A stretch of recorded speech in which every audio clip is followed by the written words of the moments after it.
Spalding for coming over and playing us tonight. Obviously, they're an institution here in the city that this city's proud of. I know the Grays. Coaches over there do a phenomenal job. They're involved in the grassroots basketball at the youth level in this area. They're proud Louisvillians, is that how you say it?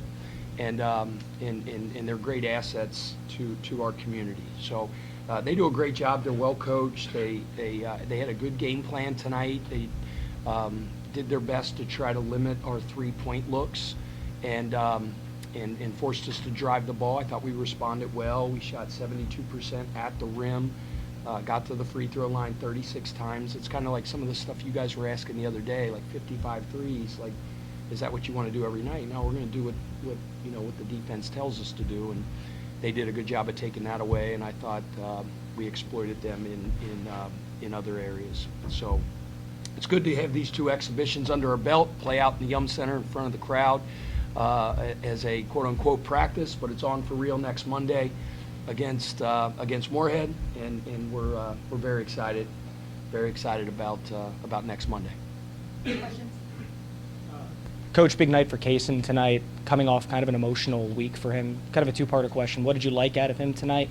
And did you have any experience with Amir Abdul-Rahim, and did you know him at all? And Yes. So, coaching's a small fraternity. So we all know each other. We're all in gyms together, throughout the spring and throughout the summer. It is. It's a tight-knit community. And, 16 years ago, I lost Coach Prosser, who was my mentor when he died of a heart attack at the basketball office at Wake Forest. And it was when I got the news that Amir passed away. So to answer your question, I did know him. I mean, we weren't close friends or anything. But man, is he he was a very, very respected coach in the coaching fraternity. I mean, obviously he was a world-class coach, a rising star in the business, but he had such humility. He had such class. He was a man of character. And, I'm very blessed to coach Kaysen, because Kaysen's a fine young man.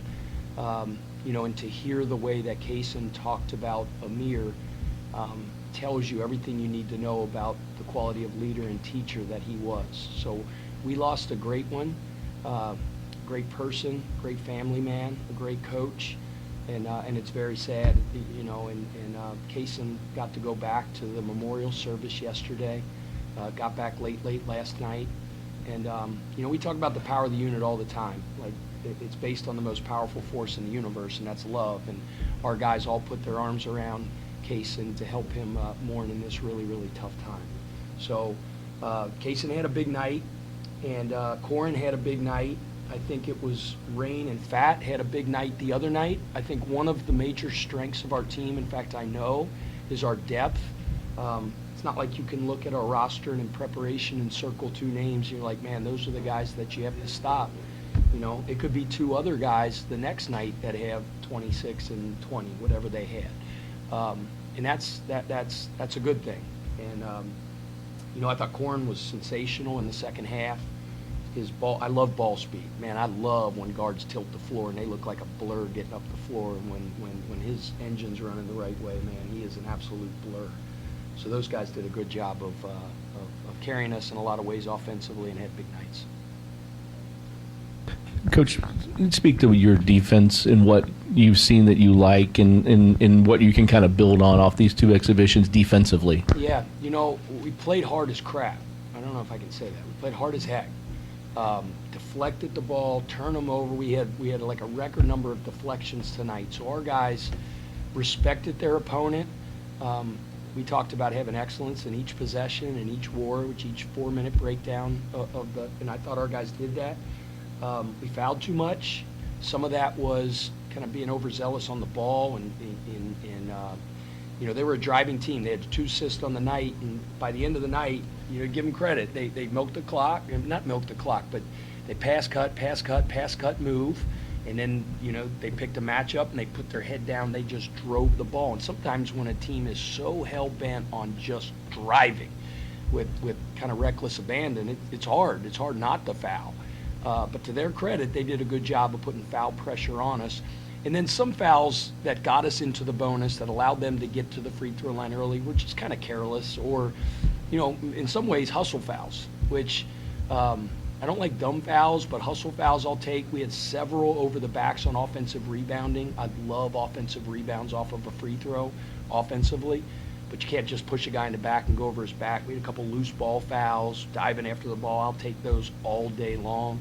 But it's some of the needless ones and careless ones that we have to clean up. So if I had to say anything about tonight, we had to do a better job of keeping them off the free throw line. I think they got to the bonus at like the 12-minute mark in the second half. Pat, you mentioned how Spalding was doing a good job at taking away the three-pointer, but it seemed early on how it seemed you guys were operating with the intent to try and put an emphasis around the painted area. Was that the game plan coming into this game? No, it was just that's the way they were playing us. They watched the tape. We went 24 for 55 from three the other day. Like, they were like, man, we're going to Rain Smith, we ain't letting him get any looks. And you saw Rain get in the paint, touch paint, got fouled, scored at the rim a couple times. You take what the defense gives you.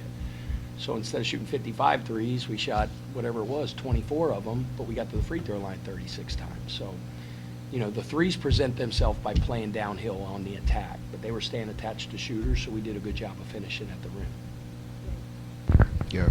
Coach, 24 assists on 35 baskets. The way that they find each other, communicate there, how organic has that chemistry been, or how much have you had to really stress that from the outset? We have a selfless team, I think, from the very beginning.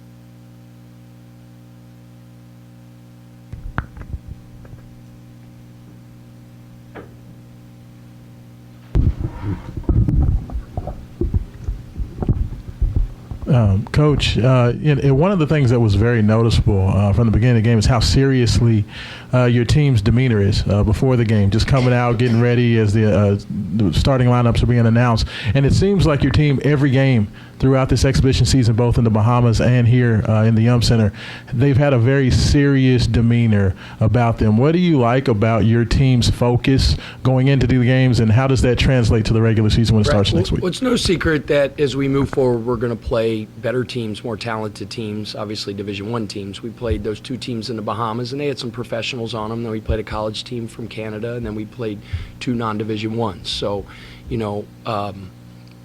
knew with these four kind of exhibitions that they were all going to be against, opponents that maybe don't have the size and length and talent and things like that. And I was a stickler on respecting your opponent, excellence in the process, excellence in the scouting process, having a seriousness of purpose of what you do.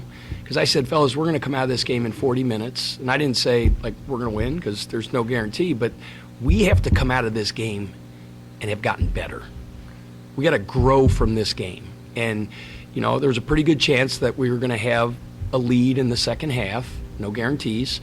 But when you get to that point, are you still sitting down and guarding and in your gaps and executing your pick and roll coverage and sharing the ball and executing on offense? Because otherwise, we're wasting our time. We're just out there getting some conditioning in or something like that. But this group, even when we had big leads, continued to play the right way, so that I think when we get to, they're off tomorrow, we get back to practice, we can say, okay, we took a step in that game, which is really, really important as a team. You got to have to continue to grow every game, every practice.